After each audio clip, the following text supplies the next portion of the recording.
Hi cello players, we are working our way through our Sound Innovations book. We're on numbers 26 and 27. Number 26 is working on ties. Ties is the same symbol as slurs, so it's the curvy line connecting the notes. The difference is slurs connects different notes and ties connect the same notes.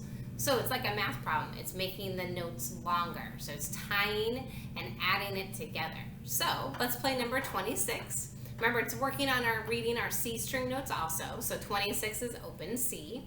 It's in 3/4 and it has a bunch of ties. Here you go, number 26. Ties.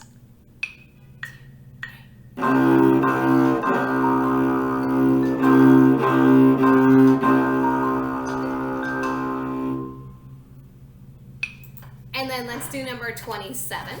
It's called Low Down Waltz. Again, it's working on our G and C string notes. It's in 3/4. It has hook bowings up, up. It also has a pickup notes and it has dynamic. So it starts out soft and then it gets louder in the middle at forte. Here we go, number 27. Low down waltz.